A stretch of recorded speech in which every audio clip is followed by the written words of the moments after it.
Boycott boycott Israel boycott স্লোগানে উত্তাল পৃথিবীর জগৎ বিখ্যাত বিশ্ববিদ্যালয় ক্যাম্পাসগুলো। পুলিশের লাঠিচার্জ, ধরপাকড়, গ্রেপ্তার কিংবা বিশ্ববিদ্যালয় থেকে বহিষ্কার ও কিছুই দাবিয়ে রাখতে পারছে না বিশ্বসেরা বিশ্ববিদ্যালয়ের ওই মেধাবী শিক্ষার্থীদের। বিক্ষোভে যোগ দিয়েছে স্বয়ং ইহুদি শিক্ষার্থীরা। আন্দোলনের সাথে একাত্মতা প্রকাশ করেছে ওই বিশ্ববিদ্যালয়ের শিক্ষকেরা। আন্দোলনে উত্তাল করে রেখেছে বৌদ্ধ, খ্রিস্টান সহ সকল ধর্মের শিক্ষার্থীরা। যুক্তরাষ্ট্রের ইতিহাসে এত বড় ছাত্র আন্দোলন দেখেনি স্বয়ং যুক্তরাষ্ট্র। ইহুদি রাষ্ট্র ইসরায়েল দীর্ঘদিন ধরে গাজায় যে গণহত্যা চালিয়ে আসছে এটিকে বরং বর্বরতার ইতিহাসের কালো অধ্যায় হিসেবে উল্লেখ করে যুক্তরাষ্ট্রের জগৎ বিখ্যাত সকল বিশ্ববিদ্যালয়ের ছাত্র ছাত্রীরা ক্ষোভে উত্তাল করে রেখেছে যুক্তরাষ্ট্রের ওই জগৎ বিখ্যাত বিশ্ববিদ্যালয়গুলোর ক্যাম্পাসগুলো। শিক্ষার্থীদের একটাই দাবি, অনতিবিলম্বে গাজায় গণহত্যা বন্ধ করতে হবে, ফিলিস্তিনিকে স্বাধীন রাষ্ট্র হিসেবে ঘোষণা দিতে হবে। যুক্তরাষ্ট্রের শিক্ষার্থীদের ওই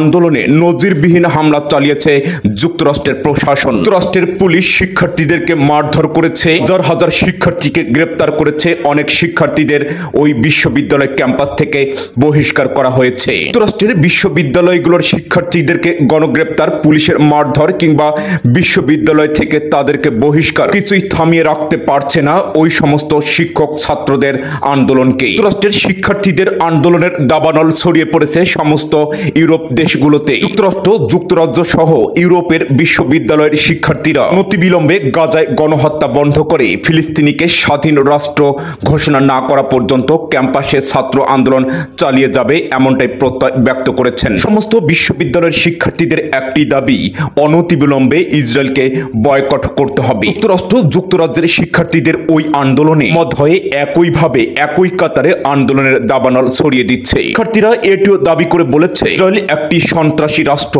আর এই সন্ত্রাসী রাষ্ট্রটি গাজায় সন্ত্রাসী কর্মকাণ্ড চালিয়ে নিরীহ নারী, শিশু ও বেসামরিক লোকদের বেপরোয়াভাবে হত্যা করছে। ইহুদি রাষ্ট্র ইসরায়েল যখন ভয়াবহ হত্যাকাণ্ড চালাচ্ছে গাজায়, ঠিক সেই সময় মুসলিম বিশ্বের নেতারা একেবারেই চুপ। সময়ে যুক্তরাষ্ট্রের ইহুদি, খ্রিস্টান, বৌদ্ধ এবং সকল ধর্মের শিক্ষার্থীরা ক্যাম্পাসে নেমে প্রমাণ করে দিচ্ছে গণহত্যার বিরুদ্ধে সকল ধর্মের শিক্ষার্থীরা এক ও অভিন্ন।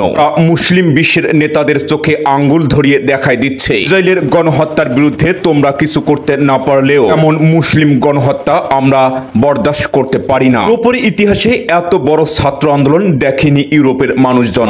এটি চিন্তা করে বলছে, এই আন্দোলন যদি দীর্ঘ সময় চলতে থাকে যুক্তরাষ্ট্রের পররাষ্ট্র নীতির প্রতি আস্থা হারিয়ে ফেলবে যুক্তরাষ্ট্র, যুক্তরাজ্যের বিখ্যাত বিশ্ববিদ্যালয়ের ওই সমস্ত তরুণ মেধাবী শিক্ষার্থীরা, যারা আগামী দিনে যুক্তরাষ্ট্রকে নেতৃত্ব দিবে। মোহাম্মদ আব্দুল ওয়াজেদ, ইন্ডেক্স, চলতে ফিরতে আন্তর্জাতিক বিশ্ব।